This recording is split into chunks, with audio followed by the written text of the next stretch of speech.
Yes, I'll introduce them. Alan Bergstein over there.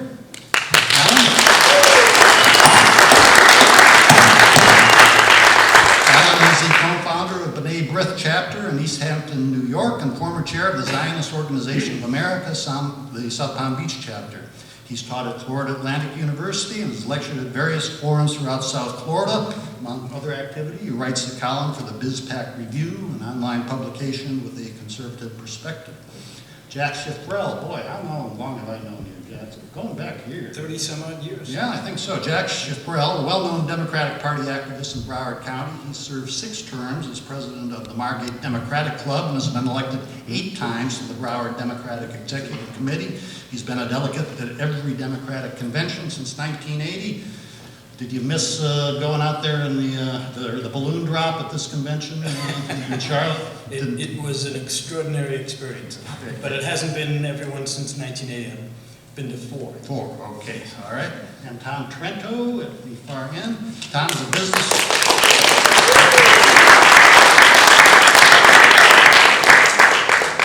a businessman with some interesting educational background. He's got degrees in theology, philosophy, and law enforcement. Trento is the director of the Florida Security Council, an organization specializing in international terrorism research. He's also president of the United West, an organization committed to fighting terrorism and promoting Western values.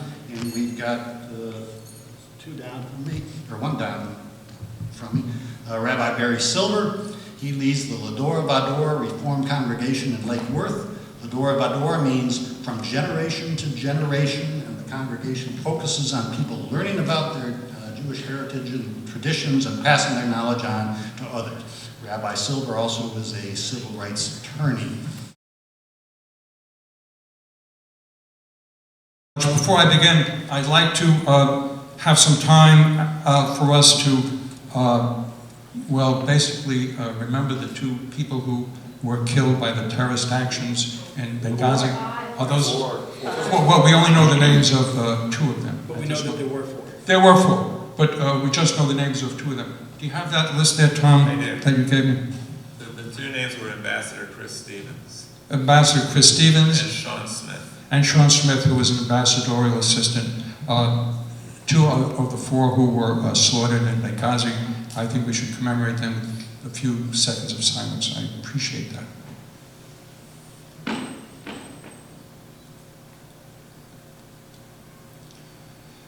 Okay, thanks very much. I appreciate you coming out to us, and I know Barry Silver, I know Rabbi Silver.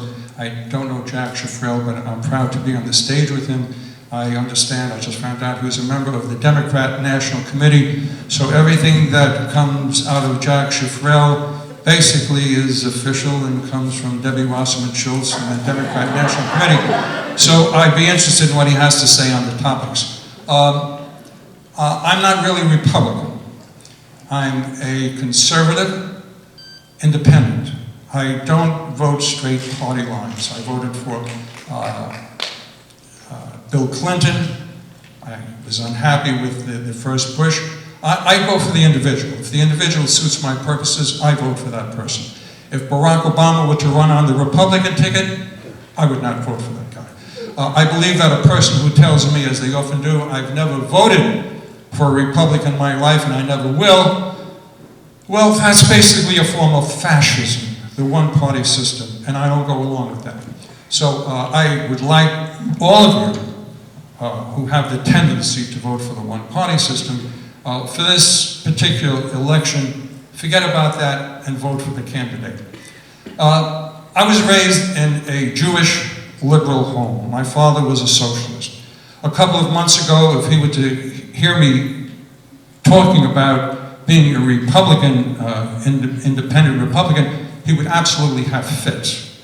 He would say, what are you doing? You know, you're a traitor. But in the past 2 weeks, were my father to have lived through the past 2 weeks, he would say to me, Alan, I'm very proud that you're speaking as an independent conservative against Barack Obama. Even my father, as staunch a Democrat as he was, would side with Tom and me in this debate. You're going to be hearing from the two opponents today, Jack and Barry, that Barack Obama is the best president Israel ever had. And they're going to come and they're going to give you instances of where Barack Obama was a good friend to Israel. For instance, they're going to tell you that, listen, he supplied Israel with military equipment in the past 4 years. He's given them the bunker buster bombs. He's given them the money for the Iron Dome missile project. Not so. In 2007, George W. Bush signed a memo of understanding, which I have by my mic down there. He signed a memo of understanding allocating $3.5 billion per year for Israel's military.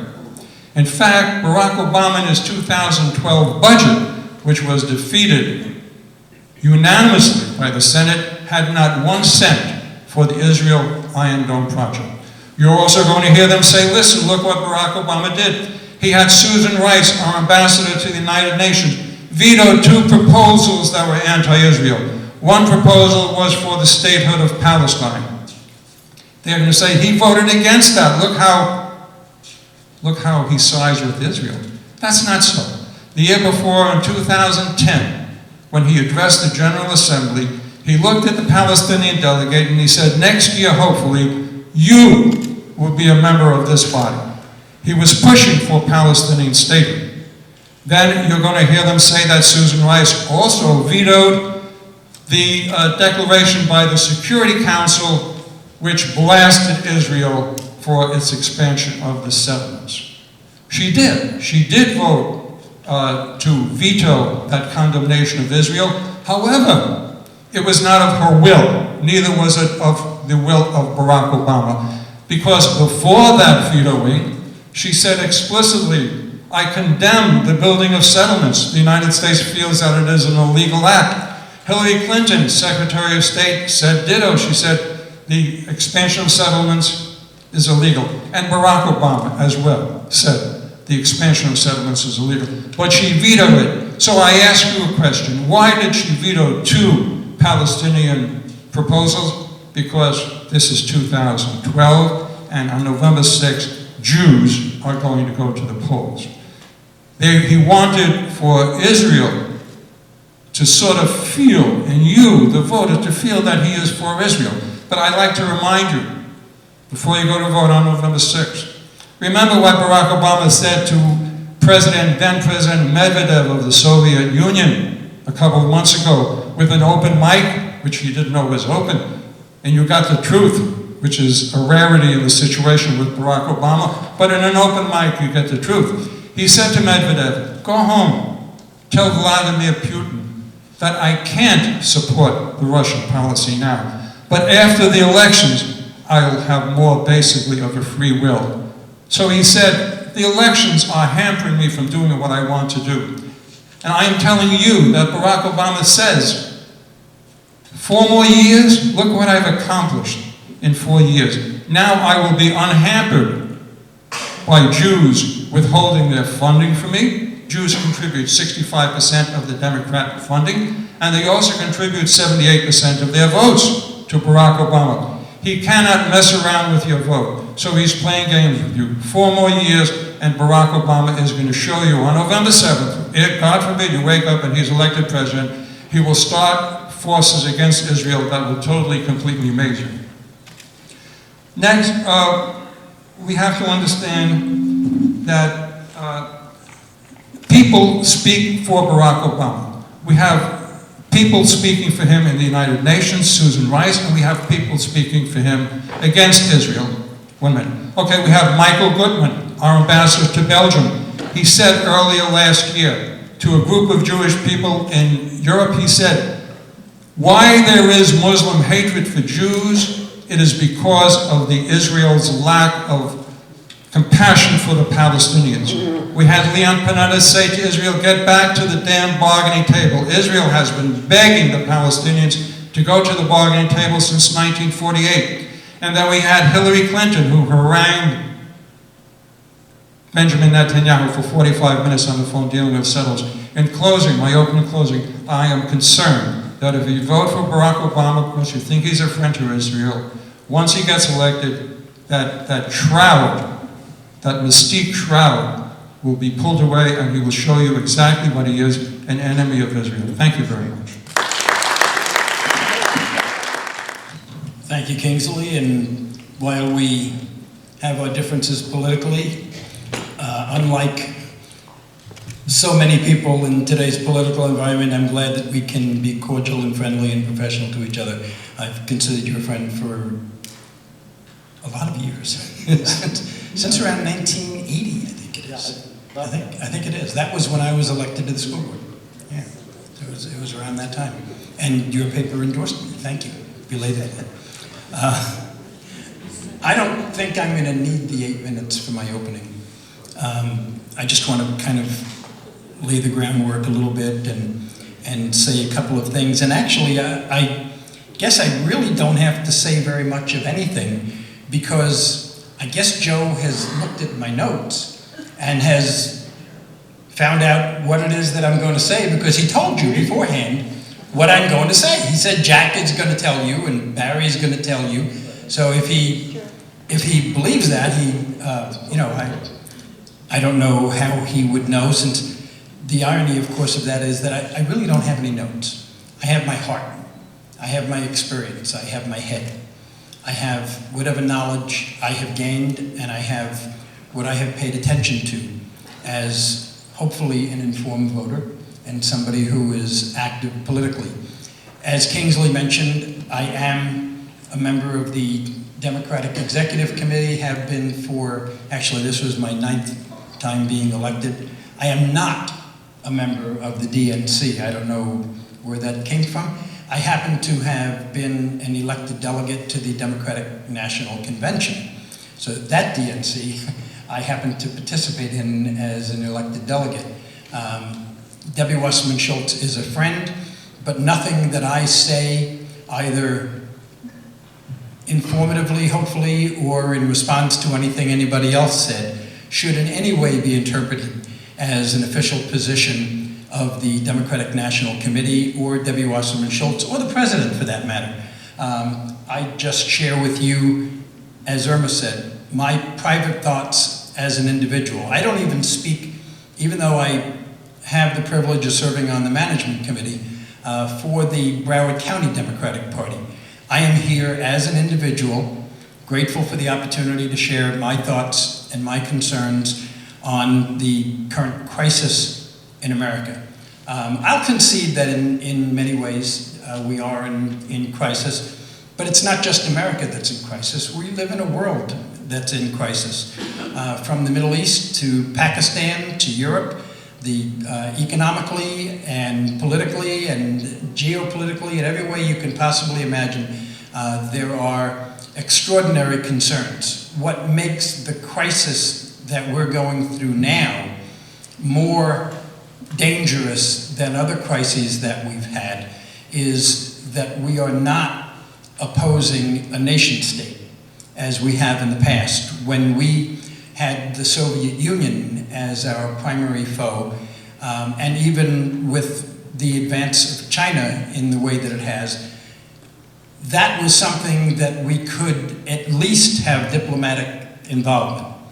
The problem we have today, and the one concession I'll make to my esteemed opposition, is as far as terrorists and other non-government-based organizations, and some of them aren't even organizations, they are ruthless. They don't care about life. They have no respect for human life. They have no respect for civilization as we know it. They have a totally different view of what civilization is. Any group, any individual, any sect that would do what was done yesterday because of a movie that was on YouTube that ridiculed their religion and their beliefs, anyone who would use that as an excuse to kill 4 American diplomats, that I think underscores the danger that we are in today's world. So I definitely agree that there is a crisis afoot throughout the world. But there's also some domestic issues that I consider to be a crisis. And I know that my opponents will disagree with this, but I believe personally that the threat to a woman's right to choose, the threat to the privacy that an individual has between themselves and their doctor is a crisis. And I believe that if Mitt Romney were elected president, that Roe v. Wade would be overturned. I see that some of you disagree with that. I understand, I respect that. You have an opinion that hopefully is grounded in serious thought. You may have your opinion because you believe that life begins at conception, and so that any kind of an abortion, no matter what, as the Republican Party platform says, regardless of any threat or danger to the life of a woman, regardless of any health issues, regardless of rape or incest, that abortion should be outlawed. That's the position of Romney and Ryan, and that would be the position of the Supreme Court justices that they would appoint. I find that to be a crisis.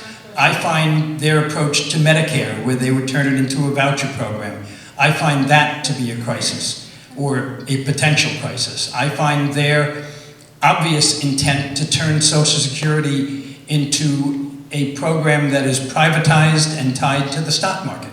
The stock market went like this not that long ago. Today it's up here. I find that very fascinating, that the stock market is as high as it is, but the Republicans say that our economy is in a crisis. I would think they'd be happy that the stock market is high, but regardless of that, I don't want Social Security tied to the volatility of the stock market.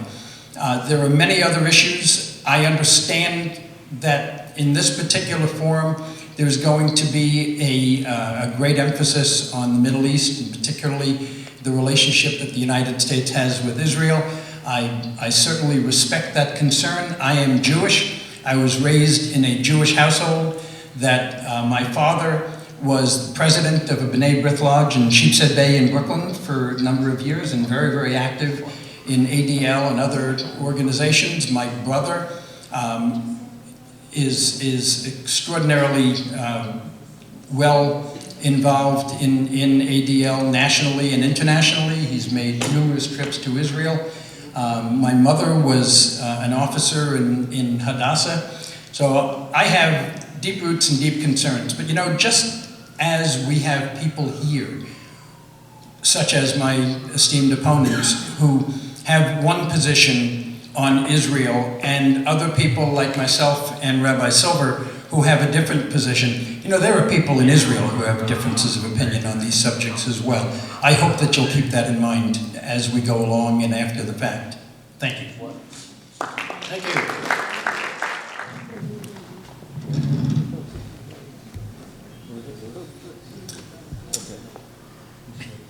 Jack, thank you for not having notes, but bringing your brain and your heart. I wonder if the target of that abortion has a brain or a heart.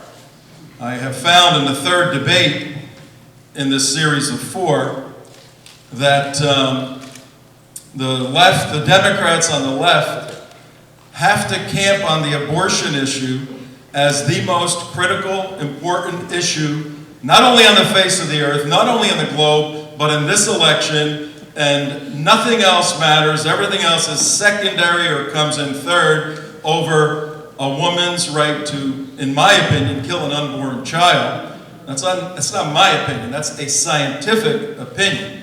But when one side, ladies and gentlemen, overstates the importance of an issue in a particular election, watch your wallets, okay? Watch your pockets, because a scam is being perpetrated upon you to appeal to your emotional base and not to use your brain and not to use your heart properly to evaluate the critical issues that are before us. This is not a game. These debates are not a game, and this is not a show. Alan and I do not come here because we have nothing else to do.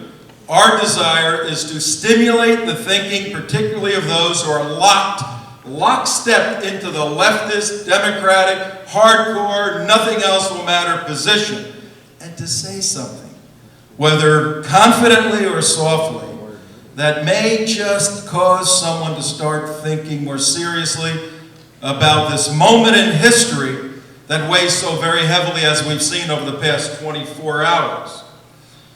So thank you, everybody, for coming to these. We have one more a week from today, and right now the room holds 300, and it's booked, it's full. So that's going to be a very interesting debate next week. But in terms of today, America in crisis, you know, we can get caught up quite a bit in the particular metrics, in the analysis, the analytics of what's going on in the world. And yeah, we've all been in Washington and been in big meetings and all of that. You can get all the experts in, and it's so very, very difficult to work through some of the unique particulars as to some of the solutions of some of these problems. So I would submit for you guys this evening a different epistemological approach, a different methodological approach, a different way of figuring out who to vote for on November 6, 2012. You see, if we boil down America in crisis, what we really have is a crisis of leadership. That's what it comes down to.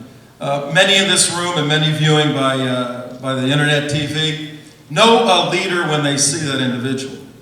And many people know a person who poses as a leader because leadership necessitates to some degree the exterior capability and veneer. You got to be able to handle this mic in a good way. You got to be able to smile to the people down there. You got to get that wave just right. You got to be picked up in a bear hug in just the right way. And you can get those people voting for you. So the veneer of the electoral calculus is important. But if my Democratic friends, if you only choose the next leader of the free world, the next leader who has to deal with a Department of State that apologizes because animals killed Americans on American soil. If you have to find a leader that leads in that way, as we've seen in the last 24 hours, you need to start picking leaders in a different caliber, in a different way. We need men. We need leadership that goes beneath the veneer of Occidental, nice school in LA, beneath the veneer of Colombia, sitting under Edward Said. Oh, the Palestinian leader in America, being a protege of the Palestinian leader in the United States of America. That's an interesting veneer. Let's go to Harvard. How did the gentleman get to Harvard? How about Don Worden? His name is now Al-Mansour. He's a friend of the Saudis, Black Panther, converted to Islam, and paved the way. How do we know he paved the way? Because the records will not be shown. Where are the records, Mr. President, of your time at Harvard or your time at Columbia? We'd like to see those records, Mr. Leader. See, we have a crisis of leadership, ladies and gentlemen. On the other side, we got a quiet guy. He doesn't have a whole lot of fire. He has 5 kids. He's worth $250,000. Kinsley, $250 million. I mean, I don't know about you, but all of my life growing up in Newark, New Jersey, Democrat, blue-collar guy, truck driver, I wanted to make money and succeed. Now, when a guy has done that, it's a curse from the other party's point of view. What the heck is that? He has a Swiss bank account. God bless him. I hope everybody has a Swiss bank account. If it's legal, go ahead and use your money that way. Money's not a curse, but it is when you propagate a franchise that depends upon dependent people. The Democrats today are running a business in the United States of America.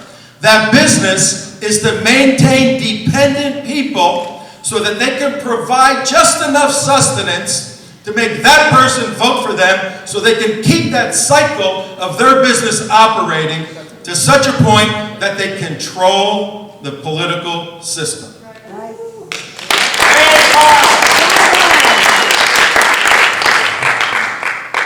We have two choices, ladies and gentlemen, of the crisis of leadership. Quiet, gentle, strong, confident man who has no skeletons in his background. Oh, we'd like to see his tax returns. Well, he showed the ones that are available to show. The rest is all a game. It's that simple. We have another individual that come to my 3-hour briefing on that individual, and I'll reveal a veneer that is frightening to anyone who believes in capitalism, absolutely frightening to anyone who believes in, who's opposed to Marxism, and absolutely, ladies and gentlemen, ought to be frightening if you have the blood of Abraham, Isaac, and Jacob flowing through your veins. This leader is not a leader for the Jews, at least not according to Bibi Netanyahu.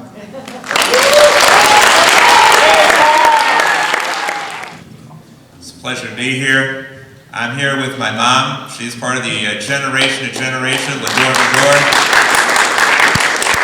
My son does some singing, and we have the Father, Son, and Musical Spirit at Lador Vador. You're all welcome to join us sometime. We do agree on certain things, my friends. We agree on the moment of silence that Alan offered up for the people who died today, and we agree that these acts must be dealt with swiftly and militarily in order to defeat the terrorists who are attacking us.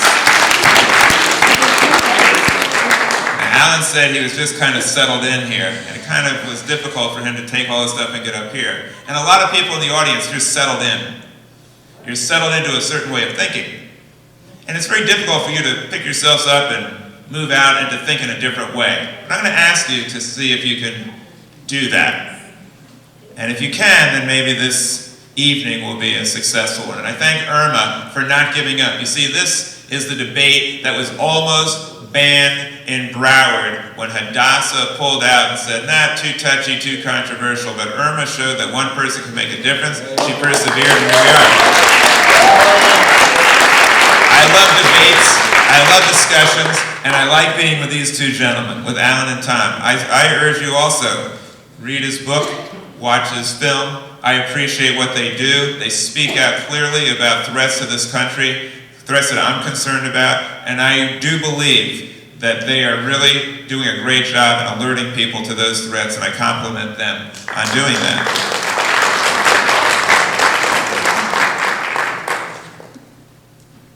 I happen to think that America needs a president with vision.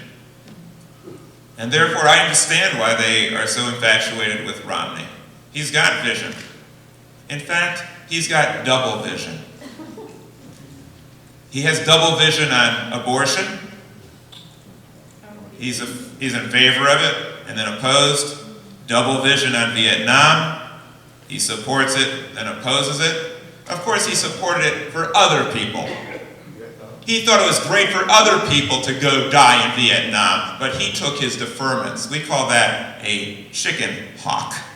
He supported health care provided by the government, and then he does support it, and then he doesn't support it, and now he supports part of it. He supports bailouts, and then he doesn't support bailouts. And when it comes to abortion, I think that he's got a very interesting position. He's not anti-choice, and he's not pro-choice. He is multiple choice. So if you want a candidate where you're going to have a guess and try to figure out where he's going to go with Romney, and at least it'll be interesting because it'll be exciting to find out what's his position going to be the next day. If you want to get a good take on him, you could listen to Fox News. You know, when I was a kid, the news wasn't on all that often. Now, Fox News airs 24 hours a day. But unfortunately, I'm spelling airs E-R-R-S.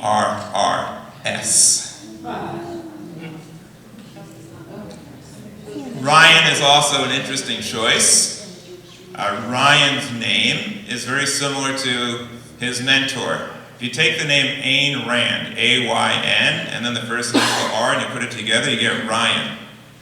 Someone who didn't really think much of the government helping people out and giving them a hand. She thought that, if you don't have enough money, that's your problem. And I understand why Tom's saying, abortion is no big deal. Sure, it's no big deal for you. I don't suspect you're going to be in need of one. But for people who are, it's very presumptuous for men to say, hey, no big deal. It's not our only issue. But when it comes to rights that the Florida Supreme Court has said is the most fundamental basic right that you could possibly have, which are two.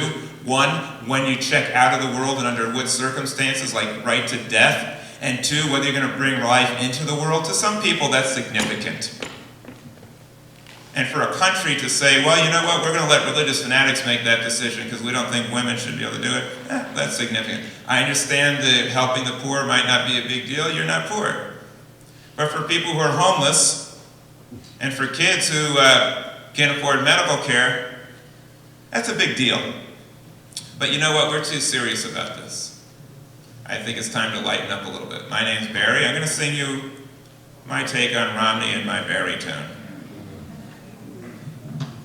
He wants a job down in D.C. so he can work for the rich every night and day. And he'll never lose a minute of sleep thinking of the poor and what comes their way. Big wigs keep on reaping while the poor people keep on weeping. Romney is rolling, he's rolling in big money. He wants a job in the White House so he can work for the rich every night and day. Running helter-skelter to find a tax shelter so fat cats like him don't have to pay their fair share of taxes. So in the Caymans he relaxes. Romney, he's rolling in big money. I think you get the idea. I'll spare you the other verses.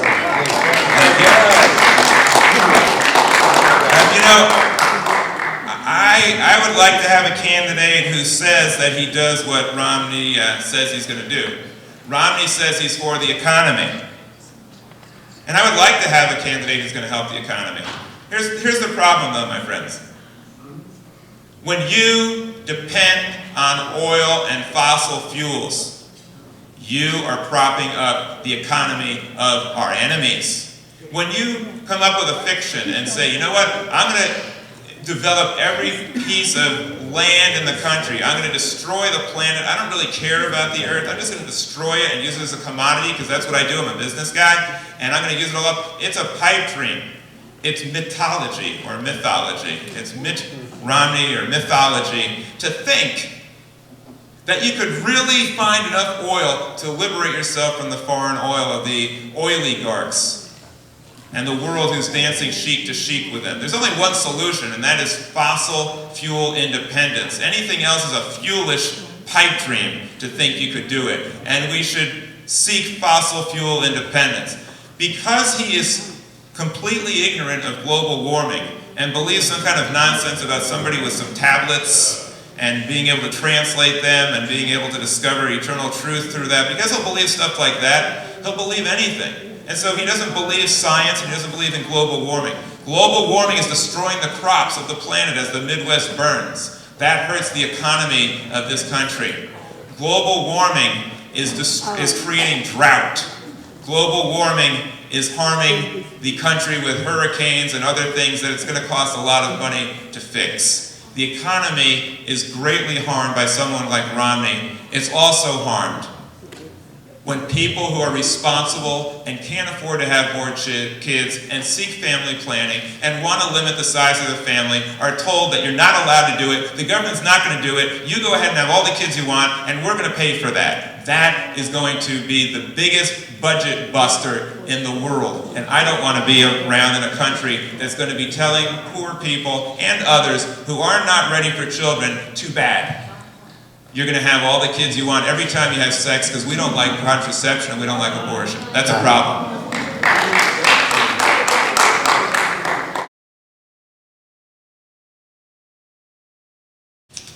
I didn't think I was going to take 8 minutes with the opening, and I did, and I don't think I'm going to take 4 minutes with the closing, but I probably will.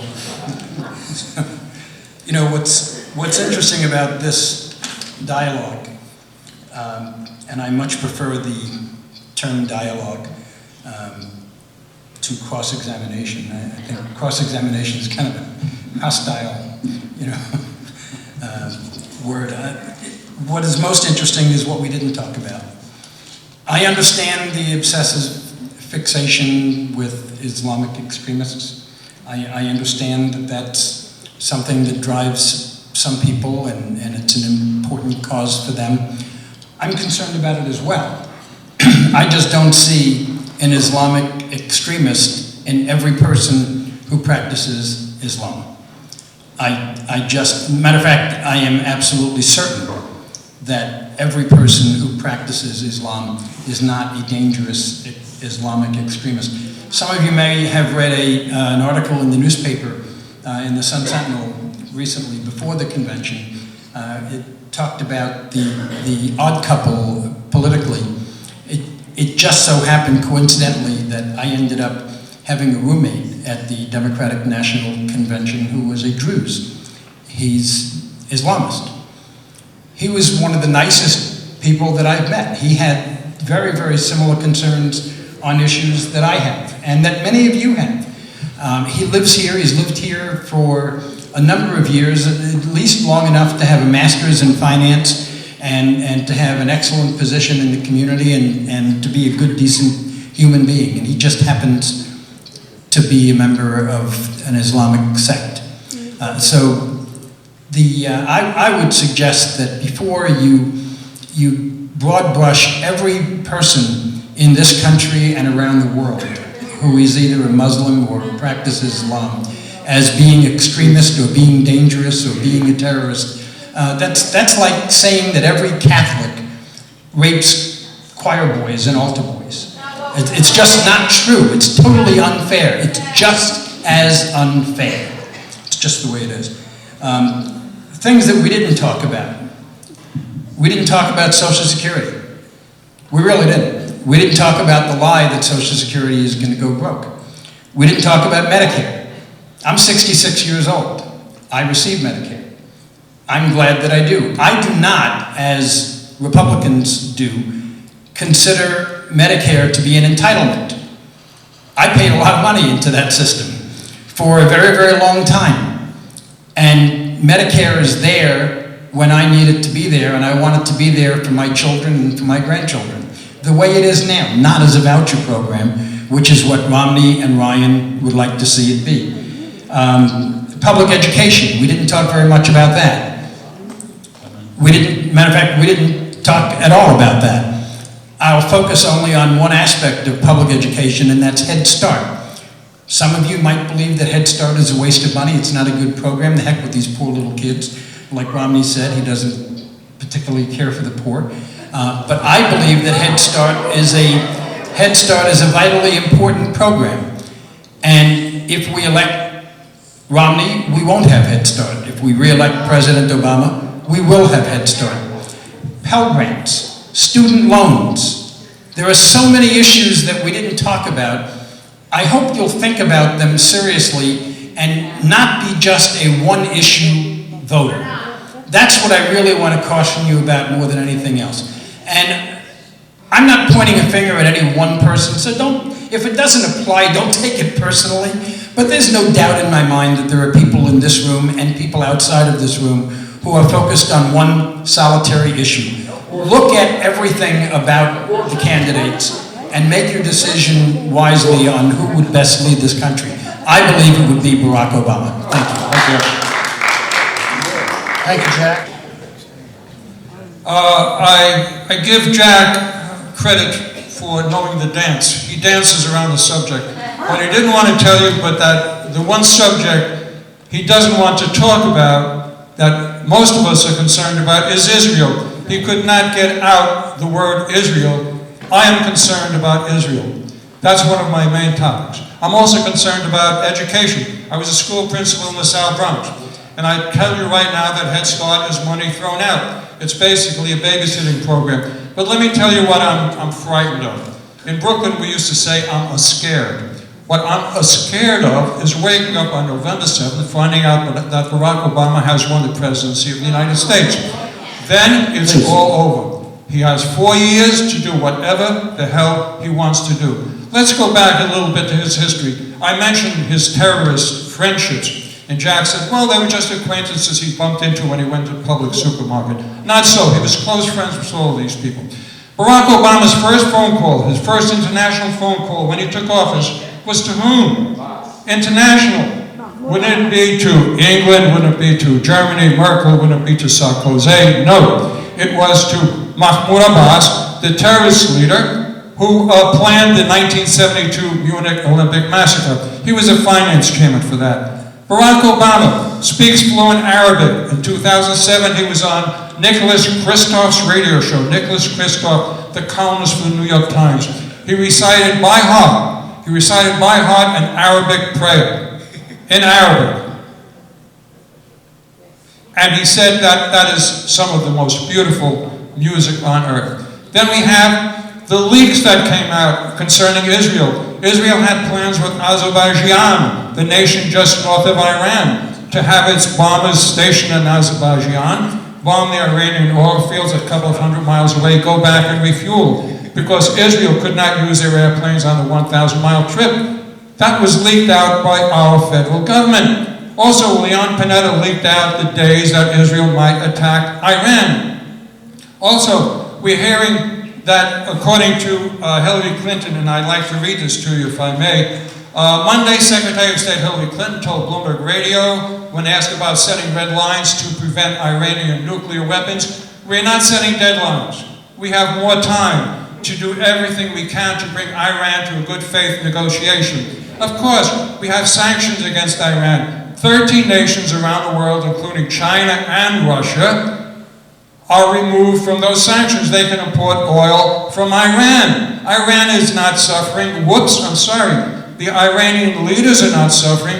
The common folk in Iran may be suffering, but the Iranian leaders, no way. Iran will have the atomic bomb. And just like you woke up on September 11th, 2001, as I did, and we nearly crapped in our pants when we saw what was happening at the World Trade Center, you're going to wake up one morning in a month or 2, 3, 4, and find Israel covered with a mushroom cloud. And people will say, I never thought that could happen.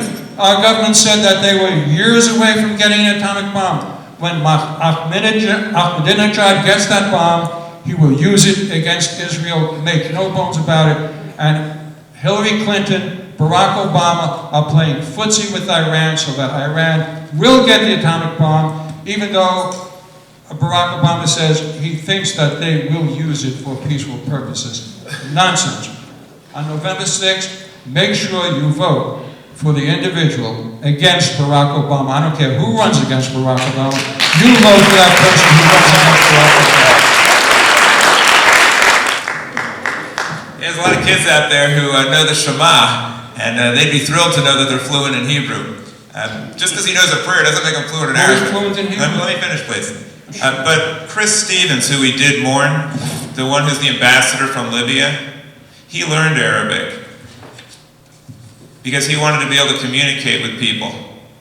Making a whole group of people and a whole language your enemy is not a really good way to try to work with people. I believe in eradicating Hamas, Islamic Jihad, take Ahmadinejad out, go in militarily and eradicate him. But that doesn't mean that you make an enemy out of every single person who speaks Arabic. That's the surest way to be fighting forever, and it's counterproductive.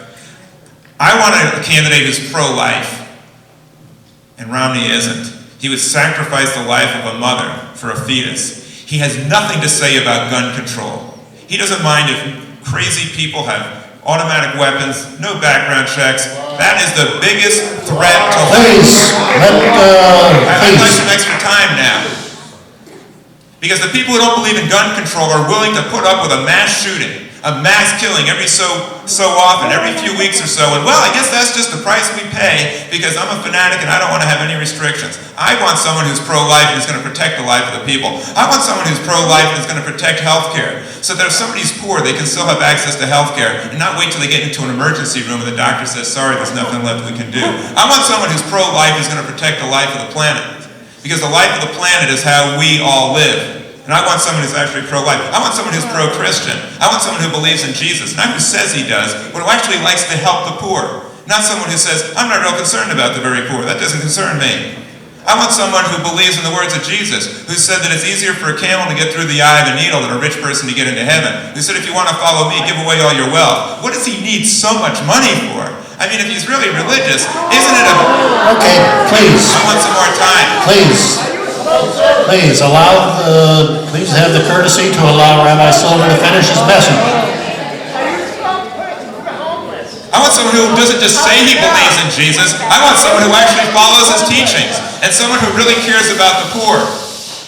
And someone who accepts the teachings of Jesus, who said, if you want to follow me, give away everything you have and help the poor.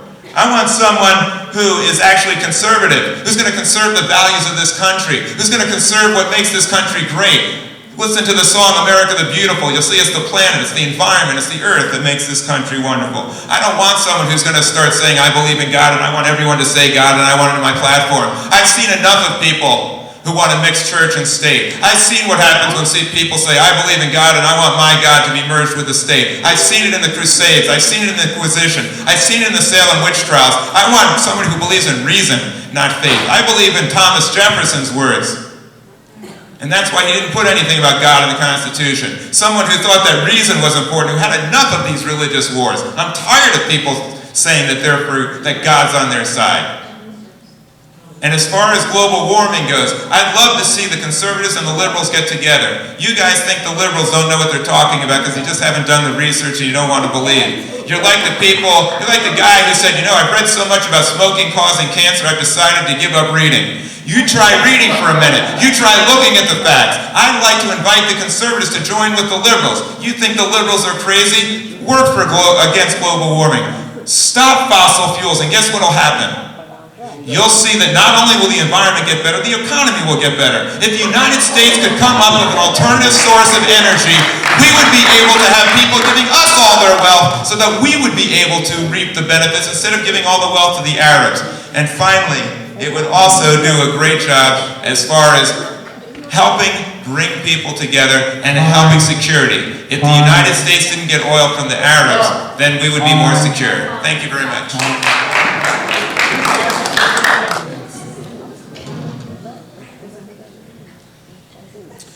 Well, I heard quite a few references to Christians in that last closing statement. Let me set the record straight for everyone here and everyone viewing at home or wherever. My name is Tom Trento. I'm a Christian. And Barry, I do not want to take Jews to Israel and slaughter them, okay? For those that may not understand that reference, in the past two debates, Barry's partner was a gentleman by the name of Mark Allen Siegel, the head of the Democrat Party in Palm Beach, and he was interviewed at the DNC, and his view was that the Christians, particularly my type, evangelicals, they're the worst enemies of the Jews, and we only want to get all the Jews in Israel, and then in some apocalyptic, I couldn't understand what he was talking about, kill all the Jews. He was not my partner, he sat next to me. He sat next to you. I'm glad you're distancing himself from you. I feel sorry for the guy. But the fact of the matter is, let me set the record straight. The Christians I know on the Catholic and Protestant side that truly believe in God are absolutely dedicated to the preservation and defense of the state of Israel. In fact, this little device, Jack, you know what this is right here? That's the symbol, the pin that I got when I walked out of Yad Vashem back in February. It's a vine growing out of the barbed wire, and symbolizes, I believe, a unique, God-ordained, providential experience of this nation coming back to reconsolidation 2,000 years after the diaspora. That has never happened in the history of the world. That was a miracle, May 15, 1948. That country and that country there with a Christian base formed the concept of the Judeo-Christian worldview. And we can argue all day long about the particulars of Medicare and this. That's nonsensical at 55 days before the largest, most important election in our lives, ladies and gentlemen. In 55 days, you have to pick a team. And I guarantee you, the team that affirms the Judeo-Christian worldview will never take the word God out of the platform of the belief system, will never take the word Jerusalem out of the platform. So can you truly believe, Jack and Barry and other Democrats, that the vitality of a true living God and the wonder of that red, white, and blue, you know how many graves of foreign soldiers are in the United States? You know how many graves of American soldiers are in foreign countries? Take a look at that. It's these two countries that stand alone in the West right now. And these two countries, illustrated by what is taking place in the Middle East, in Libya, in Egypt right now. It's going to be worse this Friday. You watch Juma Prayer. These two countries stand alone. We need leaders who are friends with Benjamin Netanyahu. Pray for that guy. That guy has the weight of the world on his shoulders. If he strikes Iran, which he ought to, in my opinion, he will be isolated. We will call on this room to stand with Israel, that defining moment. And it's coming, ladies and gentlemen, it's coming. Thank you very much. You know what to do with your presentation.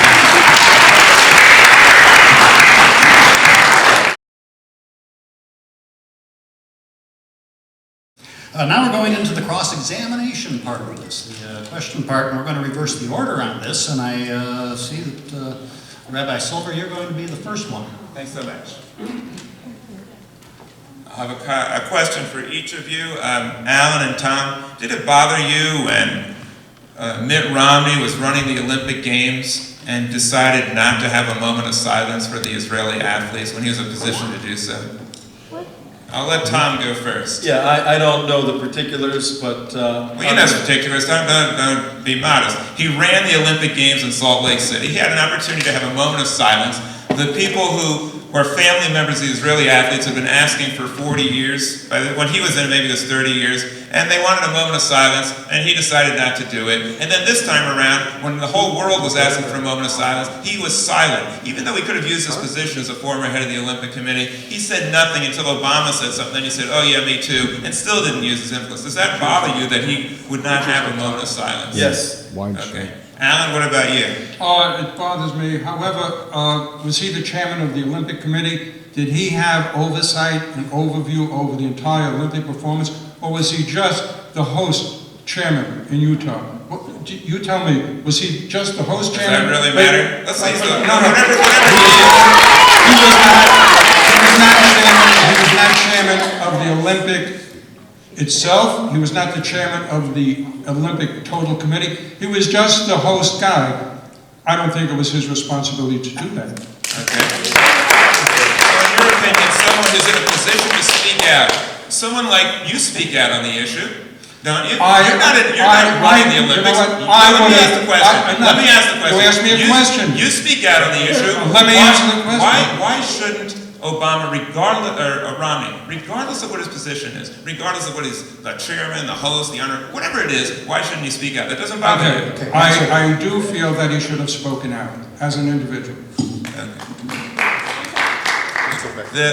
The healthcare system that we had before Obamacare, in which if a child of poor parents is sick, and they're too poor to, let's say they lost their job and they're homeless, did it bother you before when kids weren't able to get access to health care? No one in this country is deprived of health care. There is Medicaid. If a person is poor enough, he goes on Medicaid. He goes to the emergency room. No one in this country dies because he or she does not have medical care. Except, of course, this guy who was put up in the ad by the Obama campaign who lied about his wife's dying That's the only one. But no one in this country dies for lack of medical care. No one in this room.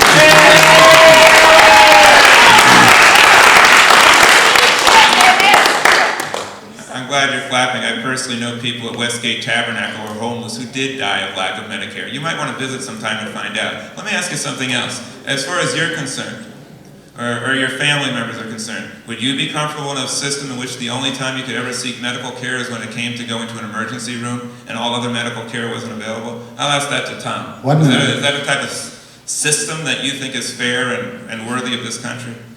No, and I don't know what system you're talking about.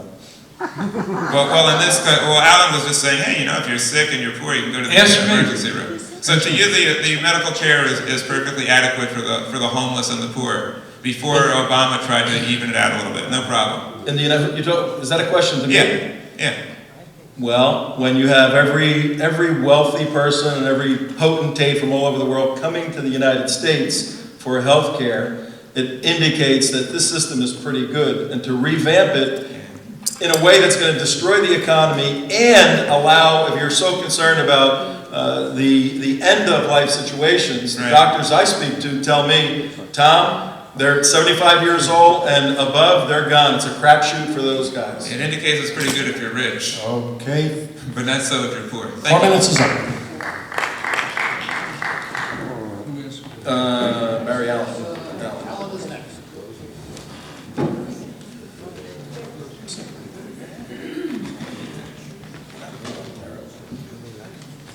Jack, I have a question for you. Sure.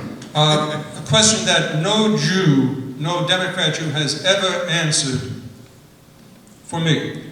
In 2008, when Barack Obama was up for President of the United States, what made you vote for him? Knowing, as a Jew, you grew up in a Jewish family in Sheepshead Bay, could you please tell me why you voted for him, knowing his association and close friendship with Reverend Wright, his association and close friendship with Louis Farrakhan, his association and close friendship with whom he asked Bernardine Dawn, 2 American terrorists, Rashid Khalidi, who was a dear friend of his, and Edward Said and Tony Resco, who was in jail. What made you as a Jew comfortable voting for Barack Obama, knowing his radical background? Well, if you believe that guilt by knowledge of somebody or a casual relationship, which is the case, excuse me, I would appreciate the courtesy of some politeness. You're more than welcome to support my opponent. I respect that, but just show a little dignity, please. Thank you. The majority of the people you named, he had either a casual relationship, and in the case of Farrakhan, not much of any relationship. Louis Farrakhan won the Man of the Century Award from the magazine of his church, the United Trinity Church of Christ in Chicago. His church, in which he sat for 20 years, 52 times a year, and he sat there, and the Trumpet magazine of his church gave Louis Farrakhan the Man of the Century Award. Are you telling me that this man who was a senator did not know that his church was giving Louis Farrakhan? So tell me why you voted for him. Tell me why you voted for him, knowing what he was about. Take a breath and I will. Of course I will. The fact that the church that he belonged to gave Louis Farrakhan an award does not mean that he had a close personal... Excuse me, you'll kindly allow me to finish my answer. Thank you. That does not mean that he had a close personal relationship or close relationship of any kind with Mr. Farrakhan any more than it would be a fact to say that someone in the Catholic Church... Okay, you've answered my question. No, I have not answered your question. The reason that nobody has answered your question is because you don't let anybody answer your question. All right. I am cross-examining you, and I am the one who asked the question. Fine. You've answered it. Question, Jack, again. Debbie Wasserman Schultz said that the Jerusalem omission and the God omission from the platform was a technical error. You told us you went to that convention. Do you believe it was a technical error where some subservient minimum wage guy left that out, as well as the Hamas statement and the borders going back to 1948. Are you telling me that all of these were technical omissions from the 2008 platform? You were there. I was there and I saw nothing that talked about the borders going back to 1948, but regarding... Of course it wasn't in the platform. Regarding the two issues that were of controversy, Jerusalem being the capital and the word God, it has been clearly stated it was not any minimum wage worker. It was members of the platform committee who made a serious mistake. Willfully, or was it a mistake, or was it willful? I can't read somebody. You have to answer. And Was Mr. it a Trento. mistake, or was it willful? Okay. You and Mr. Trento have a propensity for reading people's minds. I don't. I don't know if it was willful. I would imagine it was not. I believe it was an oversight. It was a mistake. It was wrong, and I'm glad that it was rectified. Okay. What the Republicans did not do is Do I still have time? change their Do I still have platforms. They didn't. The Excuse me, do I Republicans still have didn't time? change their It's platform over. that said no abortions, regardless of the life of the mother, rape, or incest. Okay, all right. Getting heated up here, okay.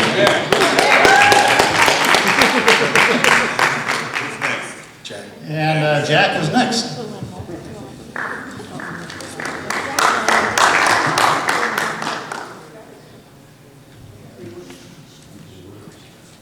Thank you for that rousing round of applause.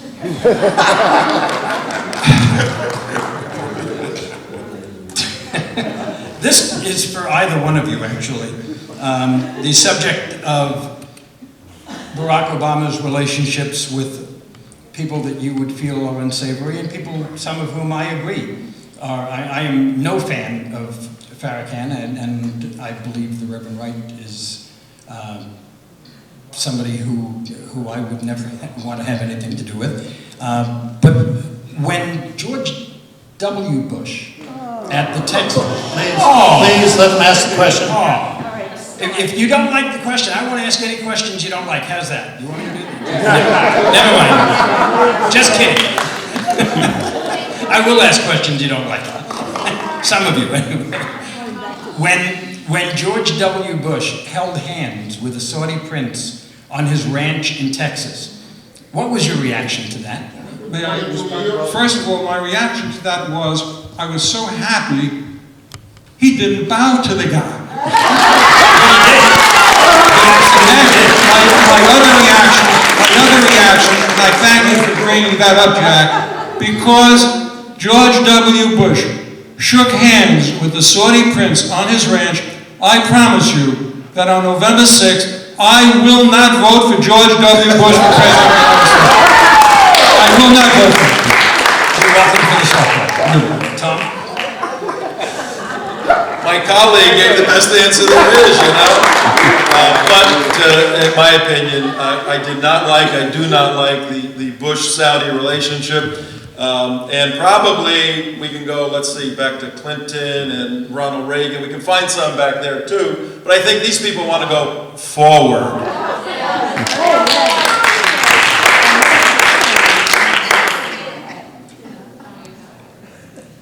Next. The Olympics. I found it extraordinarily interesting that you would say that all Romney was at the Olympics that he was involved in was the host chairman. Could you explain to us how, if that was all he was, and he wasn't responsible for anything else, whether it be a moment of silence or anything more substantial, why is he claiming that his involvement in those Olympics is one of the most significant reasons that he should be elected President of the United States? Well, first of all, it was a business venture. The man was a businessman. He had run businesses, unlike Barack Obama, who never worked in a candy store as a soda jerk. This was a business venture that he ran in Utah. And I'm glad you brought up the Olympics. Jack, I thank you so much, and there's no collusion between the two of us.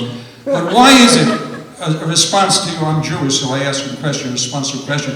Why is it that Barack Obama had time to go to the Olympics, to fight for the Olympics in Chicago, but he doesn't have time to spend 2 minutes with Netanyahu? 30 seconds. Perhaps you're not aware of the fact that President Obama has met with Netanyahu 9 times. Without giving him a dinner. Without giving him a dinner. And in addition, yesterday alone, he spoke with him for more than an hour on the phone, and they have had an ongoing dialogue at a much higher level and much more consistency than any president before President Obama. Then you feel that there was... That is why. That is why I'm answering your question. Do you feel... 4 minutes. 4 minutes. That's 4 minutes. okay. Okay? That's why Netanyahu has said the positive things about the president that he has. And there's a good relationship And between Tom, countries has never been Tom better. Trento is up next. You can laugh, but check the facts. They love each other. Oh, boy. I didn't say they love each other. Well, that's my first question to you, Jack. Do you believe, yes or no, that President Obama truly likes and views Benjamin Netanyahu as a friend? I believe he considers him a friend. Whether or not... Please. My second question is, do you believe that Benjamin Netanyahu truly believes that Barack Obama is his friend? Absolutely. You were at the DNC. Yes, I was. Were you on the floor when the voice vote regarding whether or not to figure out where God lives and get it back in the DNC platform? Were you there? I was on the way to the convention hall. That happened at 5 o'clock in the afternoon. I had another event. So yes or no? You don't have to go into I was on the way there. You don't have to go into all that. Yes or no? No, I was not on the floor. at If that you were particular there, moment. if you were there when the voice vote was taken, ayes put God back in, nays keep him out. How would you have voted? I would have voted aye. You believe in God? Of course I believe in A God. real live I God? believe deeply in God. I am a Jew, and I have. How would you have profound voted? Would you beliefs. have voted aye to put Jerusalem back in? I would have struggled with that only because it's been the policy of this country to step back from that and allow the parties to make that determination through negotiations. But if it came up and I had the choice, I would have voted yes. Do you believe that Jerusalem is the eternal capital of Israel? I believe that it should be. It's not my position to determine whether or not it is. That's something Wait, again. Well, you got a brain and you got a heart. I do have a Please brain. answer the question. And I believe, Tom Trento, I believe Jerusalem is the eternal capital, whether or not people recognize it or irrelevant. Do you believe Jerusalem is the eternal capital of Israel? That's all. As an individual, yes, I believe that. I believe that it should be. I also understand the geopolitical Would factors. you be willing to that stand are with me and involved. fight against your party, those in your party that don't believe that? I don't know that there are people in my party who don't believe that. There may be some who don't believe, as I said, that this country should be taking a Okay, there was formal another position issue. on an issue When that I has start, to be that decided means you in stop. When I negotiations. start, that Let Jack means you finish stop. here. Are you done, Jack? Yes. When I start, that means you stop. That's the way this works. Well, thank you so much for informing me. No problem. I'm here to do that. The issue of not focusing on Hamas as a consistent terrorist organization, that language was removed. Do you agree that that language ought to have been removed? Was that subject any more significant than the Republican Answer National the question. Convention? Okay, it's a yes or no question. I'll answer the question the way I want. No, you answer won't. your You'll answer questions the the way- way you want. No, I think we'll answer it the But way you're Jack not gonna wants tell to me answer how the to question. answer questions. Jack has the Yes or no? opportunity to answer the It's a question. yes or no. No, you may consider it a yes or no. In your clothes, you can do whatever you want. You ask me a You can question. do whatever you want. I'll Please, gentlemen, I'll please. answer your questions the way I want to answer You your can do questions. whatever you want. Not the way you want me to answer your In questions. your clothes, you do whatever you want. Jack? Let me ask you the next question. I'm done with that Hamas question. was I'm no done more with that significant an question. issue than Romney not mentioning the military or Burn the defense. clock. Next question. Do you believe the Muslim Brotherhood is a terrorist organization? Of course. Do you believe our president should be warming up to Mohammed Morsi, inviting him to the White House? Are you in support of that? I believe that we, as a nation, the United States of America, and I am an American citizen first, need to do whatever we can to establish peace in the world. And if that's what it takes to establish peace in the world, then I support How it. about we tell our enemies, get the hell out of here until you wise up, recognize Israel, and stop being the idiots and terrorists that you are? How about that kind of language? Well, I don't know that they're idiots. How about forceful 4 minutes. confident language 4 minutes up. that reflects the principles of the United States of America, as opposed to this democratic mumbo-jumbo psychobabble? That language is much better used in person than long distance. 4 minutes are up. Thank you.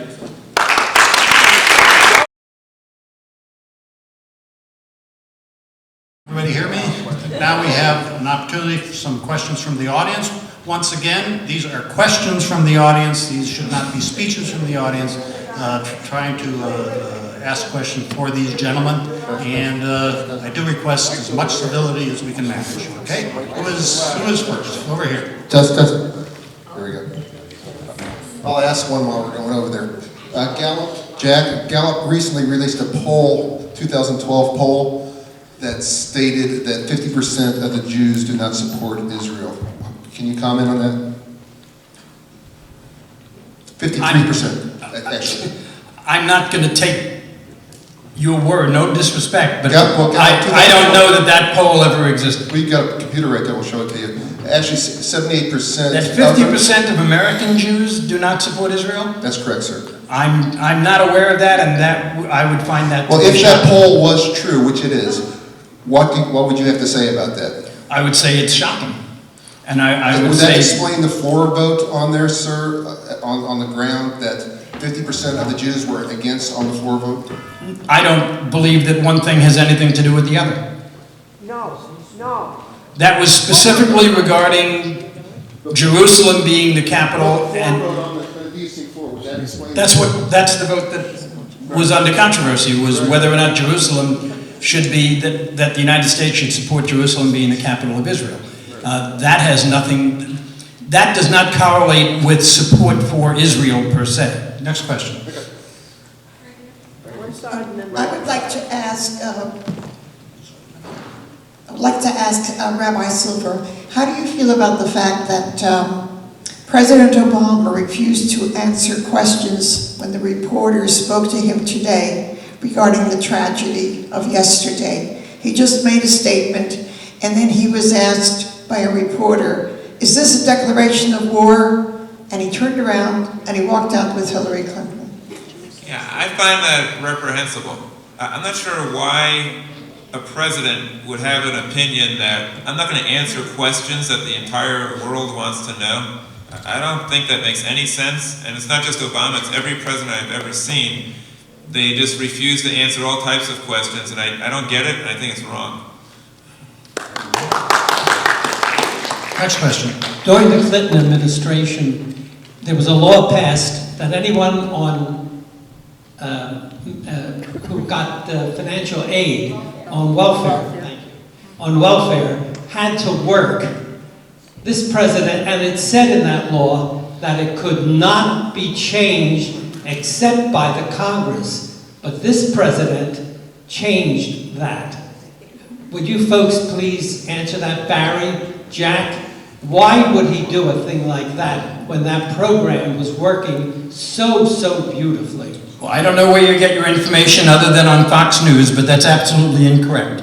President Obama has said clearly, since those lies were told, that he strongly supports work and welfare being connected with no changes to the welfare to work law that was established during the Clinton administration, with, by the way, I must give credit since it's local, with the extraordinary contribution of former Congressman Clay Shaw, a good Republican from right here in Fort Lauderdale. Clay was the driving force behind that, and President Obama has strongly supported that. There is no space between President Obama and President Clinton as far as welfare to work. That's an absolute falsehood. I have to respond to that. In 1992, I ran one of Newt Gingrich's congressional races, California 3, part of Contract with America, when we wrote that stuff as one of the planks in Contract. And Clinton and everybody, the world was going to end if the obligation for money was to work. And the world didn't end. It actually got better. Clinton took the encouragement, or what's the word? The credit for it. He took the credit for it, and that's okay. He was the president. But when you give people 99 weeks, and friends of mine who can work extremely well go, I'm getting my 99 weeks of Obama bucks, that's in contradistinction to what Bill Clinton did and what Contract did, and it's going in the wrong direction. That is not the way this country needs to be going. I find it interesting that you had a problem with me mentioning George W. Bush, but you will mention Bill Clinton. It's okay. He's a nice guy, Bill Clinton. I will say this, Clay Shaw, you mentioned Clay Shaw, our former congressman, was highly instrumental in getting that passed. Absolutely. And it was one of the cases of Yeah, he was involved, bipartisanship. yeah, absolutely. That was his flash of And Bill Clinton, by the way, is in Palm Beach right now, working the crowds, let me tell you. And Newt And Gingrich, he's doing a great job. And Newt Next Gingrich, question. by the way, said that he's never heard of a president having a Swiss bank account. He was very critical of that. Even though you think we should all have it. Your mentor I said have no problem with Swiss bank accounts. Next question, next question. I don't have one, but I don't know. We really didn't get into the red lines business, but all the time President Obama was saying that he has Israel's back. The Democrats keep saying he's the best thing that ever happened to Israel. Iran has repeatedly said that it wants to wipe Israel off the map, and they are proceeding with their nuclear program full speed ahead. Negotiations and sanctions have failed. And now Hillary Clinton says there are no red lines. Is that not a signal to embolden the Iranians? Go ahead, take Israel out because we're not going to do anything. Why should any Jew vote for Obama? Are you looking at me when you say that? I got the sense that you were looking at me, or was that for Barry or myself? Either one of the Democrats could try and explain to us why any Jew who cares about Israel should vote for Barack Hussein Obama. On that issue. I'd be happy to answer that, or, no, she asked the question, one of us will answer. Actually, Barry, if you'd like to be my guest, or I'd be more than happy to. I'll be happy to answer the question. There's never been any president who supports Israel to the extent that I think should be supported. And I would venture to say there's never been a president who supports Israel to the extent that anyone or many people in this room think Israel should be supported. What's hypocritical, though, and I can't explain this answer without going back into the past to explain my answer, is that all the presidents have been terribly ineffective in supporting Israel. Even when Bush went into Iraq, he said, well, I can't have Israel join us because then our Arab allies aren't going to get involved. We have to keep Israel out. What? You're going to exclude Israel because you're going to worry about alienating Arabs? I have to answer with other presidents because what you're doing is you are, and I'm going to answer your question because I've been shouted down before and I'm not going to be shouted down this time. Please allow Rabbi Silver to answer the question briefly. You let me answer. Were you criticizing President Bush when he didn't say Israel should go back to the 67 lines? He said that Israel should go back to the 49 lines. You are holding Obama to a standard, and I'm done. You're done. There was also the case with President Reagan, who not only criticized the settlements, but he said that he was going to impose sanctions against Israel and punish Israel and withhold funding from Israel, something Obama would never even dream of. But I see these Republicans trying to shout me down, and you're going to leave too if you try to do that. Because President Reagan did far more than Obama. President Reagan threatened to cut off all financial aid over the settlements, and the people in this room and many others, right-wing people, are saying that Obama is doing something so horrible when other presidents did much, much worse. Okay, and one of the ones who did something worse was President Nixon, who knew about the Yom Kippur attack before it took place. He was aware that Israel was going to be attacked, and he risked the very existence of Israel. Go read The War Against the Jews before you shake your head. He knew it was coming. He didn't do anything because he said he wanted to teach Israel a lesson, and he was going to punish them. And when Israel had Egypt on the run and was going to destroy the Egyptian army, Kissinger and Nixon said no and held them back. So these people did much worse than Obama. Moderator is going to May I give a very short request response? civility from the audience and from the panel, please. We can exchange information, we can have different points of view, but let's be civil when we do it. Jack, Just quickly. about a 30-second response to that. You know, the most important thing that I can say about that, and it deals with a lot of other subjects that we're touching on, is that nobody in the auditorium of a library in Broward County, Florida, has the insight into the diplomatic discussions that go on at the highest levels of our government, regardless of who the president is. I would not expect any president, and I wouldn't have very much respect for any president who tipped his or her hand, hopefully next time it'll be her, who tipped his or her hand as to what the diplomatic discussions are on such an important, sensitive issue. If you think you are entitled to that information, then God bless you, you must be a much more important person than I think you are. But that's just not going to happen. It never has, it never should, and hopefully it never will. Okay, let's take another question. Tom, I know it would take you hours and hours to answer this question, so do the best you can, please. He can do it short. I would like you to explain to the audience the infiltration of Muslim Brotherhood front groups in our government, including in our White House. I appreciate Barry's passion, but his argumentation in the last set there made our point that just because Republican presidents did the wrong thing, you don't continue that practice, particularly when the historical situation is different. You have a vicious enemy saying we're going to kill you today. So you need that kind of response today. It's a different historical analogy, but it fits right in with the Brotherhood's infiltration. And the short answer is Uma Abedin, Hillary Clinton's right-hand woman. She is a mobbed-up Muslim brother, father, Muslim sister, mother, Muslim brother, son, brother.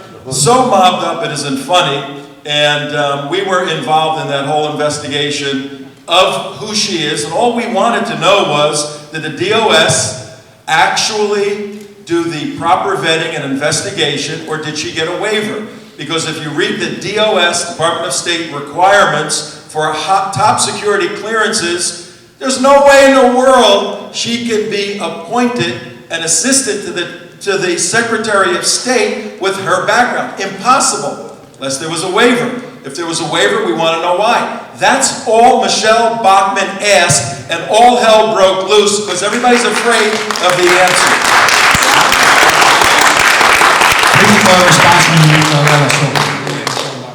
Yeah, I want to thank you for the question and thank Tom for the answer. I happen to be concerned about President Obama's connections with Reverend Wright and with other characters. I'm concerned with the Republicans' close ties with Saudi Arabia as well. I think these people are financing the madrasas that are sending people to kill us. But I think that's a great question. Again, I do compliment Tom on pointing out what we should be careful about, and I want to urge people who are on the right to just do this one thing, and I think it'll help you out a lot. If you have concerns about Israel and concerns about President Obama, and I have concerns about Israel, and I have some concerns about President Obama, don't use a double standard and paint him as vile and try to whitewash all the other ones. Be objective, be reasonable, and people will believe what you're saying. Don't act as if he's horrible towards Israel and everybody else is great when everybody else is much worse. Use an even-handed approach and say, you know what? We have problems with all these presidents. Here's the problems. And we also have problems with President Obama. People will then listen because they'll know that you're not just being partisan. They'll know that you're being honest. And a candidate should be candid. And if Romney was candid, and if people who are criticizing Obama were candid, people would believe it. Because I agree with many people in this room about concerns about Muslim Brotherhood and everything else. But be objective, otherwise people won't believe it. Next question. I have a general question directed towards Jack or Rabbi Silver about the economy. I was looking to see where the person was, I'm sorry. Sorry. Our country has accumulated $16 trillion in debt, 6 of which have been accumulated under the Obama administration, and we also have 23 million people unemployed. Over the past 4 years, the Obama administration nor the Democratic Party has yet to develop any sort of budget. So I'm curious to know what you guys think Obama did over the past 4 years that would make you think he could fix the economy in the next 4 years.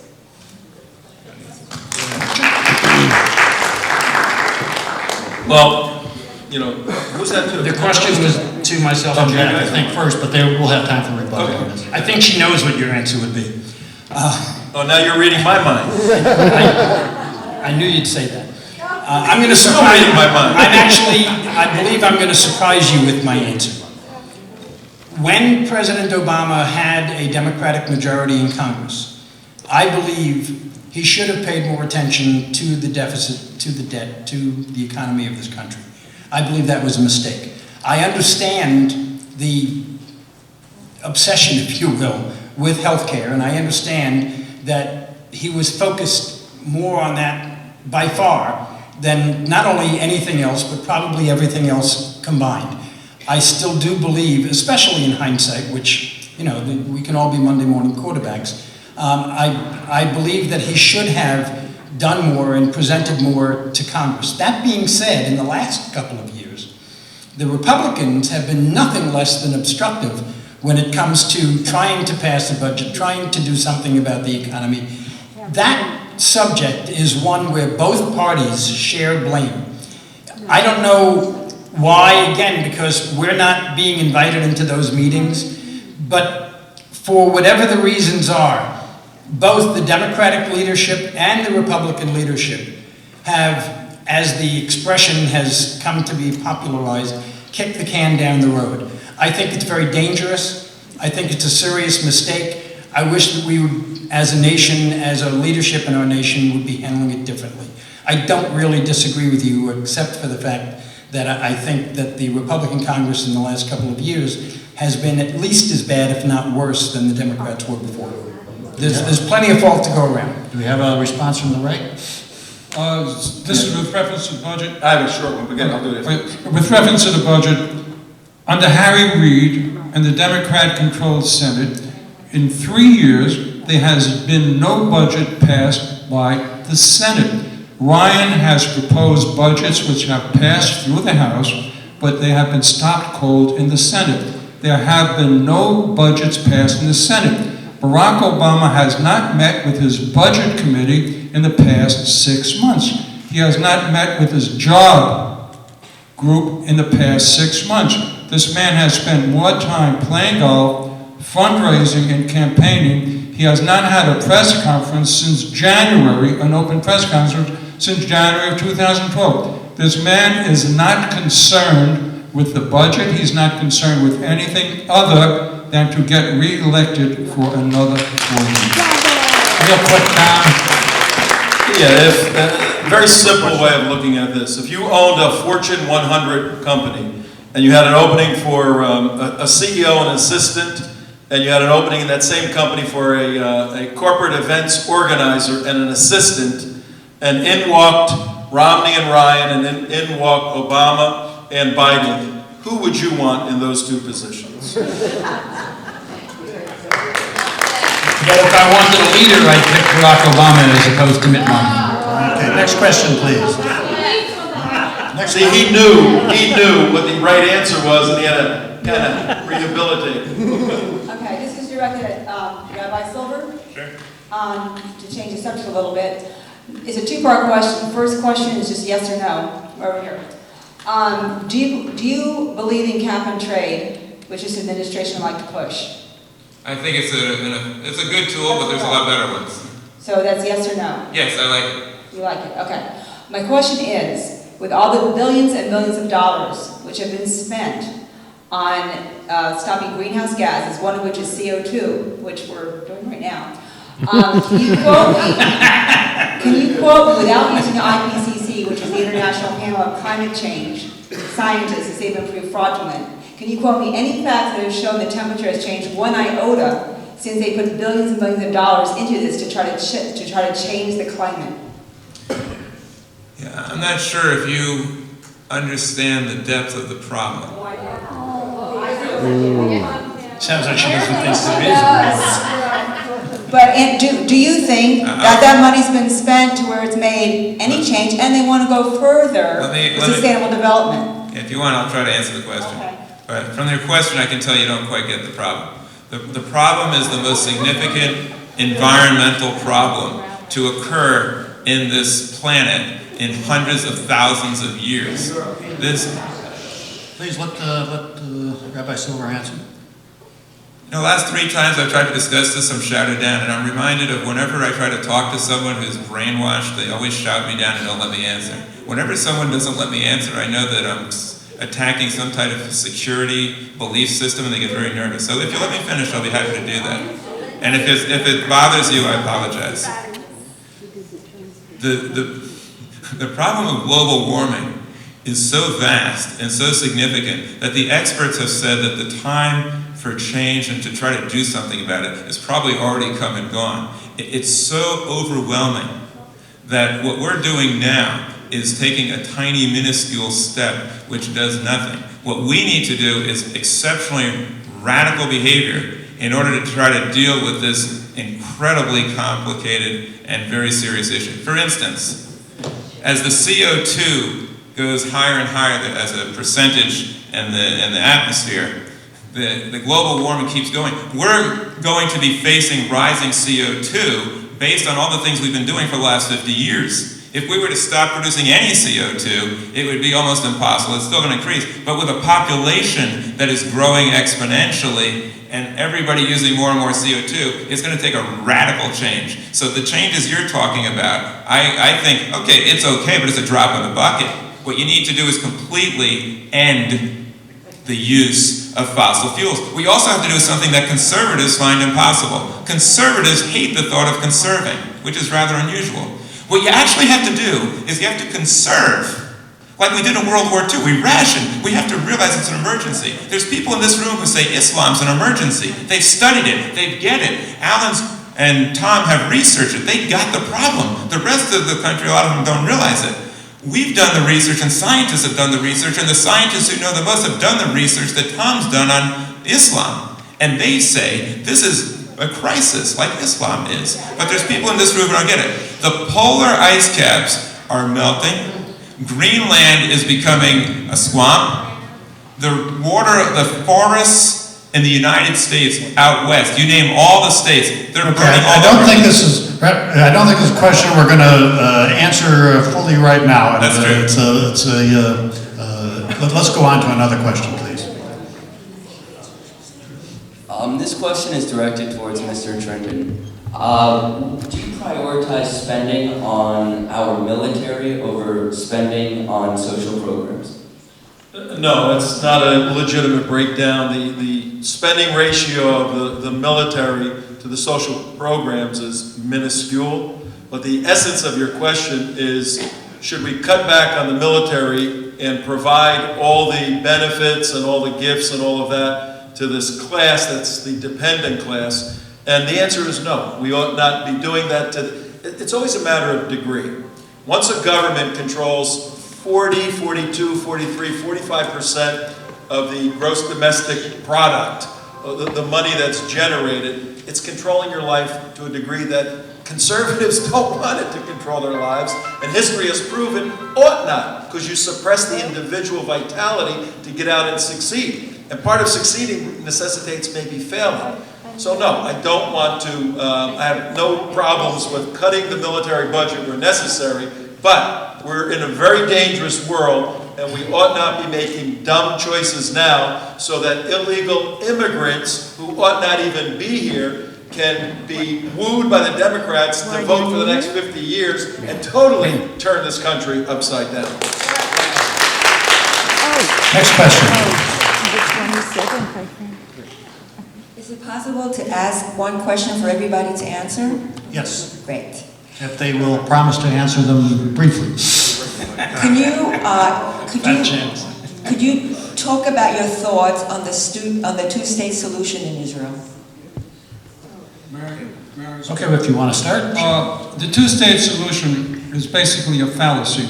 There is a two-state solution. In 1920, Jordan was split off from the Palestinian Mandate, which the Jewish people were given by Balfour Declaration and the League of Nations and the San Remo Conference. 80% of the Jewish state was taken away and given to Jordan. That is the Palestinian state. For us to talk about a two-state solution, we're really talking about a three-state solution. Israel fought 5 wars against the Arabs. Israel said, let's sit down and let's talk. In fact, tomorrow, and this is taken away from my speech, tomorrow is September 13th. You know what September 13th is? It's the anniversary of the Oslo Accords in 1993. 19 years, we're going on 20 years, and there still is no peace with the Palestinians because they do not want peace. And as long as I live, there will be no peace with the Palestinians because they do not want peace. They want a one-state solution, which means a Muslim state from the Mediterranean to the Jordan River. There is a two-state solution. It's Jordan. If the Palestinians, if the Arabs, the Palestinians is so a name, that was a Jewish name before 1948. If the Palestinians want their homeland, let them go east to Jordan, let them have a home. Okay. My short answer is, I'm one of the authors here, a lot of that is in here, but in February I was a guest of the Israeli Defense Force and the National Police on a behind-the-scenes tour of Israel and its infrastructure, particularly as it relates to suicide bombing. And a very eye-opening experience, and through my academic studies and on-the-ground work, my view is that there will be no peace, very similar to what Alan's saying, only security, and as soon as the Hamas starts the generational change necessary to have an intelligent discussion on peace by removing the publications from the school that teach about hatred and killing Jews, that's when the clock starts for the next 25 years. Once the Hamas can put legitimate teaching material in the school, Israel locks down and says, we're not even talking about peace until one generation of students are raised on Western moral literature. Then we'll talk about peace. Otherwise, you see those fences and those walls, they're getting bigger. You see those checkpoints? That's the way it's going to be. You want to call us occupiers? The ball is at your court. Do something about it. And Rabbi Silver. Yeah, I agree with Tom very much, and also with Alan, and I also agree with Mr. Netanyahu. Mr. Netanyahu said when the Palestinians show that they're capable of making peace, Israel will not be the last country to welcome them. Israel will be the first country to welcome them. Mr. Netanyahu phrased it right. The Palestinians, as they are now, are incapable of being a peace partner. When they stop electing terrorists to represent them, when they stop teaching anti-Semitism, when they stop brainwashing and indoctrinating children to become suicide bombers, when they actually get up and tell the world, we thank the Jews for bringing us monotheism, we believe that they're entitled to a little state of their own, as we have so many states, we are responsible as a world community for what happened in the Holocaust, and we Arabs are especially responsible for saying we're going to finish Hitler's job, and for conspiring with Hitler, we atone, we're sorry, we're willing to make amends. At that point, they're ready for peace. As it is now, they are not capable of making peace. I take it a step further, actually. I think that unfortunately, and I agree that the Palestinians in power, they don't want peace. But to me, the reason is it's an overriding issue, which includes all of what everybody has said that I agree with. But it is that if they did acknowledge that they want peace, they would be acknowledging the right of Israel to exist. And I think that's something that they're very reluctant to do if we would ever even be able to get them to truly acknowledge the right of Israel to exist. That's a major, major problem. But you know, the fact of the matter is that we don't live in 1920. We're in 2012. And we have to deal with the leaders that are in place today in every country involved in this and throughout the world, even countries that are not directly involved. We have to deal with the issues, we have to deal with the circumstances that are in existence in 2012. And that applies not only to Tom, and his comment about 1920, that's a minor thing. But there's an obsession with that on both sides who are directly involved or should be directly involved in discussions. They are all living in the past. We have to, they have to, I believe, in order for us to get anywhere, they have to start dealing with things as they are today. And number one, first and foremost, is that the Palestinians must prove, they must not just throw out words, but they must prove that they acknowledge the right of Israel to live and to live in peace. Okay. We're just about out of time. We'll take one more question. Yes, this is to Tom Trento. Tom Trento, on Monday of this week, I saw a very interesting movie, and many people in this audience may have seen it, 2016, Obama's America. In that movie, the thesis was that Obama's father, absentee father, Barack Hussein Obama I, was anti-colonial, and that Barack Hussein Obama II, or Barry Soetoro, or whoever he is carrying out the dreams of his father, which is to end colonialism, and the United States, as the most powerful nation in the world, is his target, and he wants to bankrupt us economically, destroy our military, and develop the natural resources of third world countries for the benefit of third world countries and not for the benefit of America. Do you believe that there is any truth in this? He's reduced our nuclear weapons from 5,000 warheads to 1,500. Let's get an answer. And wants to reduce it to 300. Just restate The question is, do you believe there's any truth in the allegations in the movie 2016, Obama's America, that Obama is highly motivated by anti-colonialism? I get it.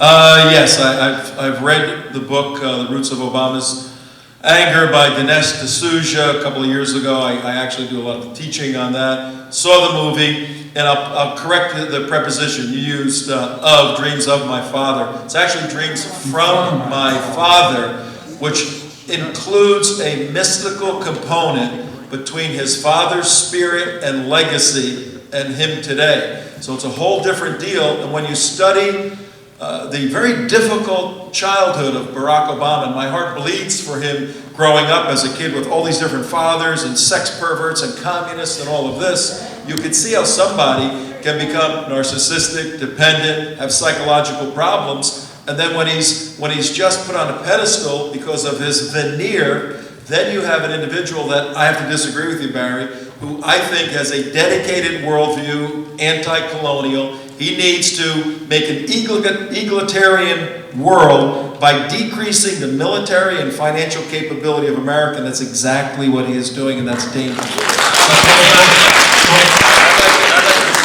Yeah, a quick response, and that'll be it for the question and answer. Yeah, well, I'm not too keen on colonialism either. I visited Haiti. I spent time with people. I have relatives there who Haiti took in my relatives when they fled from Nazi Germany. I saw Haiti. I saw what the United States did to the environment there, and I also saw that the United States propped up a guy called Duvalier, who was vicious and brutal and barbaric. He tortured people and killed people.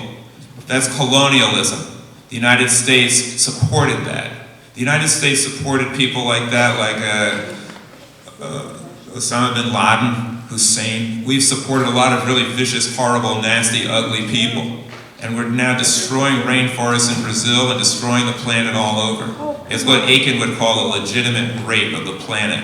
And I don't like that. That does not justify in the least anyone attacking us. The Muslims don't attack us because of that. They attack us because they're jealous of American culture. But the colonial exploitation and support of murderous thugs does not help the United States at all. It makes us look very bad in the eyes of others.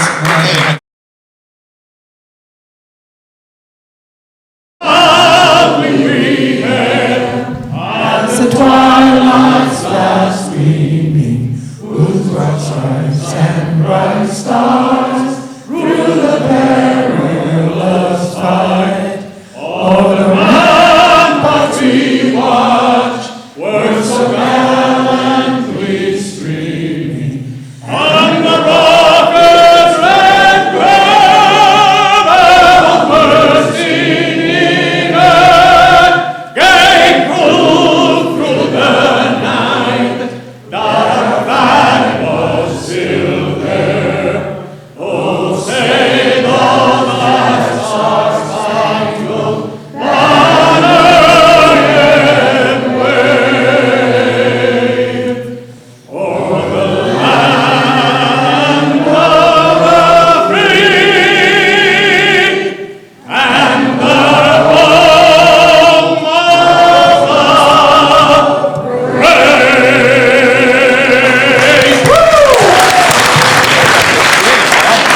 Thank you very much. Oh, okay, please be seated. Good evening, everyone. At last. We've been planning this for months, and the day is here. I want to welcome all of you to our political debate, America in Crisis. I am Irma Gordon, the debate planner. I am a private citizen, and I am not affiliated with any group whatsoever. I hope you got that on camera.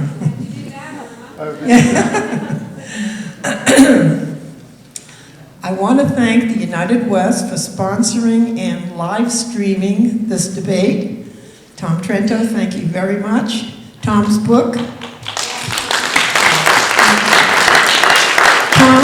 on Sharia, Radical Islam, is in the corner table over there. You can also see Tom on Trento Vision, a radio and internet, I can't read my writing, TV show. That is on weekdays from 2 to 3 p.m. On radio, it's WNN 1470. And on your computer, if you punch in www.trentovision.tv, you will always also be able to see him. Okay, makes me think I want to write a book. Hopefully, we are all here to be educated, not to verbally abuse each other. You're going to hear what your own party thinks. Yes, thank you. You're going to hear what your own party thinks about issues and solutions, but you already know what your own party thinks. What you don't know accurately is what the other side thinks. Please listen to each other, become an educated voter, learn both sides of the picture, then make up your own mind and do what's best for America. Thank you, everyone, and God bless America. Applause. I'm not used to applause. I like it, but I'm not used to it. Okay. I would like to introduce our moderator, Kingsley Guy. Kingsley served for 23 years as the editorial page editor for the Sun Sentinel. He retired from the newspaper in 2006, but he continues to write columns for the opinion page. He's also an author of Queen of the Heavens, a novel set in ancient Egypt. It will be available soon at Amazon.com.